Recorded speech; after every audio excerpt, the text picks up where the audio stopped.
Loan और ब्याज के जरिए से हमने अपने इक़्तिसादी निज़ाम को कैसे बिगाड़ा है और आपसी मुआशरे में झूठे वादे करके और फिर वापस न देना और फिर एक दूसरे का दुश्मन बनना, इस उन्वान पर शरीयत की रहबरी में हमें क्या करना चाहिए। लिहाजा उसके लिए मैं दावत देता हूँ मोहम्मद बिन रफ़ीक मुदस्सिर बिन गुलाम रसूल और उसकी जमात के तमाम साथियों को आए और अपना जो मुकालमा है उसको पेश करें।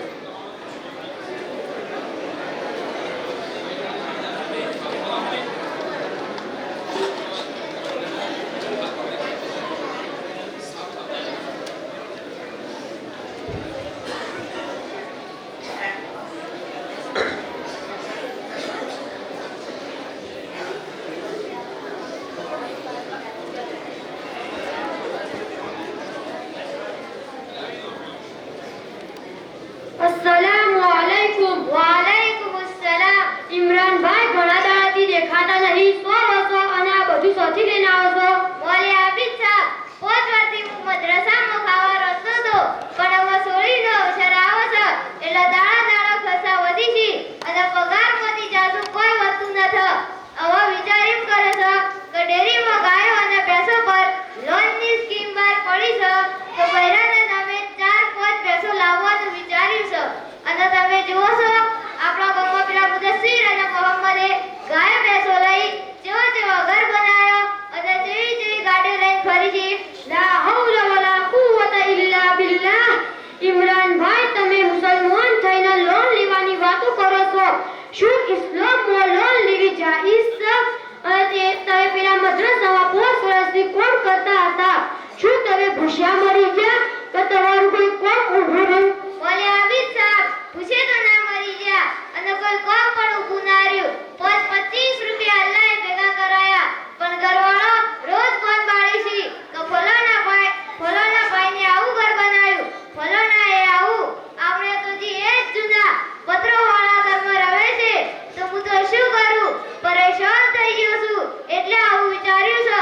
ઇમરાન ભાઈ, તમે ઘણા સમજદાર છો અને તમારા ઘરવાળાના કોઈ દાડો ઈમાન અને ઇસ્લામ અને આખિરતની વાતો સમજાઈ અને તમારા ઘરમાં તાલીમનો નિઝામ બનાવ્યો? ના મોલે આબિદ, મારે તો બે ટાઈમ મદ્રસામાં ખાવા રોધવાનું અને ટાઈમ મળે તો મોબાઈલ લઈ બેહી જવાનું. મારા પાસે તો એટલોય ટાઈમ નથી કે ઘરવાળો પાસે બેહી ઈમાન અને આખિરતની વાતો કરું અને ઘરમાં તાલીમ કરું. આ જ મોટું કારણ છે જે તે ઘરવાળા તમને પરેશાન કરી છે. ઘરવાળાના દિનની વાતો શીખવાડી અને આખિરતની ફિક્ર કરવી આ તો જરૂરી છે. અને જેના ઘરમાં તાલીમ થાય એ તો ઘણી ફાયદામંદ છે. તેનાથી ઓલાદની તરબિયત થાય અને દુનિયાની મોહબ્બત ખતમ થાય અને આખિરતની તૈયારી કરવાનો શોખ પેદા થાય. અને તે પેલા મુદસ્સિર અને મુહમ્મદની બેઓની વાતો કરી, જેવો ઘર બનાવ્યો, જેવી ગાડીઓ લઈને ફરી છે. એમના દિલની વાત તમે સાંભળી નથી. સાંભળવો તો તમે પણ હેરાન થઈ જાઓ. તે બિચારા કરતો તો કરી જશે પણ હાલ તો પરેશાન છે. તમે કહેતા હોય તો હું હાલ અહીંયા બોલાવું એટલે તમે એવાની વાત સાંભળો. મોલે આબિદ સાહેબ, હા જરૂર બોલાવો તાકે મને ખબર પડે અને ઘરવાળો સાંભળી તો એવાને પણ ખબર પડે. અલ્યા મુદસ્સિર, ઓ માય, તારા દોસ્તાર મોહમ્મદને સે ભાડ્યો શું છે? પેલો જાય દૂધની બાયડી લઈ દે. અલ્યા મોહમ્મદ, તું અમાય બોલાના આબિદ બોલાવી છી. એટલે આવું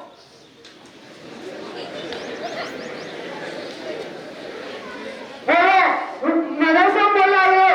જે કહેવું હોય એ જલ્દી કહો. પેલો કાશમ ભાડે તો ભોની કરશે. વાદો પાકી જશે. પૈસા નથી એટલે હંપાતો ફરું છું. અલ્યા મુહમ્મદ અને મુદસ્સિર, આ ઇમરાન ભાઈ રાજસ્થાન મદ્રસામાં 5 વર્ષથી કોમ કરતા હતા અને છોડીને પાછા આવ્યા છે અને પેલી ડેરીમાંથી સ્કીમ બહાર પાડી છે અને ભેંસો લાવવાનું વિચાર્યું છે. એટલે તમારી વાત તો ઈવોના હોમો કયો એટલે ઈવોની ઓછું ખુલી અને ફોન આવો અને જે વિચાર્યું છે એ બધું પોલી મૂકી સોના મોના જોથી આયા હતા એકમ પાછા જતા રહો. મોલી આબિદ, અમને હું કરવા શરમમાં નાખો છો? આ બધો હોભળી રહ્યા છે તો અમારા ઇજ્જતના ભાવ થઈ જાય. આયા મોલી આદમ, अस्सलाम वालेकुम. वालेकुम अस्सलाम. હું ઘણી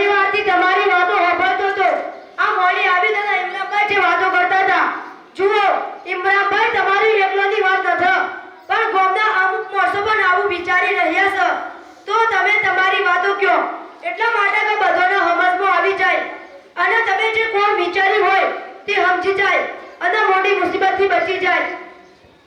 હોભળો તમે બધા, અમે ઇતના વિચાર્યું કલોન પર ગાય લાયા હતા કે હાલ માદર બની જા. આ આશા પર લોકો પાસેથી ઉછીના પૈસા લીધા, ન ઘર બનાવ્યું, ન દૂધનો હપ્તો આવશે તો લોનો ભરશું, ન ઉછીના પૈસા લીધેલા આપી દેશું. વાત સાચી છે, પણ અમે તો નમાઝ પઢીએ તોય હું અને ના પઢીએ તોય હું, ન કુરાનની તિલાવત ન ગસ્ત ન જમાતમાં જાઉં. આખો દાડો મજૂરી કરે જ જા. થોડા દાડા હારું હેડ્યું, પછી એક ગાય કૂદવા લાગી. થોડા દાડા પછી બીજી મરી ગઈ, પછી ત્રીજી ગાય દૂધ ઓછું કરી નાખ્યું અને ગાભણ પર ના થાય. અમે થાકી ગયા, કંટાળીને મફતના ભાવમાં ગાડી ભરાઈ. છેલ્લે એક ગાય વધી, ચોથી હપ્તો ભરો અને ચોથી ઉછીના લીધેલા પૈસા ભરવા. બાબુ ઘેર હેડો કા, મારી માં બોલાવો છો. પેલા કાશન કાકો પૈસા લેવા આવે છે. પૂરા કર બટ અલ્લે કાશમ ભણવાની કરવા ઘેર આવીને બેઠો છો અને તમે જે ગાડીઓની વાતો કરતા હતા એ તો એકબીજાની ટોપે પહેરાવે છે. એકનો વાદો પાકે એટલે ચોકથી મોટી ગાડી લાવીને કોકને સસ્તામાં વેચીએ છીએ અને માગતા વાળાને આલીએ છીએ અને પરેશાન છીએ. શું કરે સમજમાં આવતું જ નથી. રાતની ઊંઘ હરામ થઈ ગઈ છે, ખાવા ભાવતું નથી. તો ઇમરાનભાઈ ભલા થાજો, મહેરબાની કરીને દિનના ખિલાફ કદી કોઈ કોમ ન કરજો. અમને હવે અશોકની જય શ્રી. આ તો જમીન વેચે પૂરું ના થાય એવું લોરું બંડો થયું છે. દેખો માગતા વાળને પણ ફાડી નાખે છે.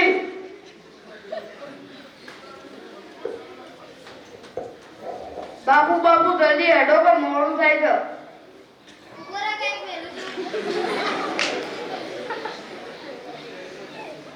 બાપુ ઘેર બેંકમાંથી મોટું ખાતું ખોલાવવા માટે આવ્યા છે, જલ્દી હેડો.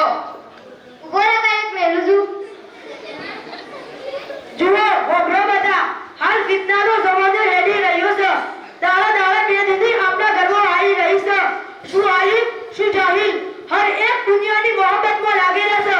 શું જાઈઝ શું નાજાઈઝ અને હલાલ અને હરામની પરવા કર્યા વગર હેડી રહ્યા છે અને પૈસા કમાવાની ધૂનમાં પડ્યા છે. તો આ બધું અંદાજે નથી કરવાનું, બલકે આપણે જોવાનું છે કે આપણા માટે શું જાઈઝ અને શું હલાલ છે. અને ખબર ન પડે તો મુફ્તી સાહેબથી પૂછવાનું. એવું ન થાય કે આખિરતમાં પછતાવું પડે.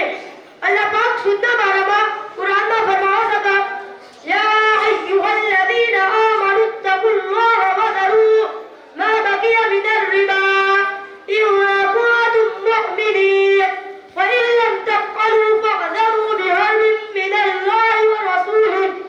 શુદ્ધથી સમાજ તબાહ થઈ જાય છે અને ઘણા બધા આખિરતના આઝાબ છે. અસ્તગફિરુલ્લાહ. મુએ તો આવું વિચાર્યું તું. હારું થયું કે તમે બધા મને મળી ગયા, નકર હું તો દુનિયા અને આખિરત બેમાંય બરબાદ થઈ જોત. આજથી મુહૂર્ત કરું છું કે કદી આવું વિચારો નહીં અને ઘરવાળાના ઈમાન અને આખિરતની વાતો સમજાવોય અને ઘરમાં તાલીમ કરોય અને ઈમાની અને મારી આખિરત ના બગડી જાય તેની પૂરી ફિકર કરોય. હેડો જાણે હવે ટાઈમ ખૂબ થઈ ગયો છે, ચાલો જઈએ. અસ્સલામુ અલૈકુમ.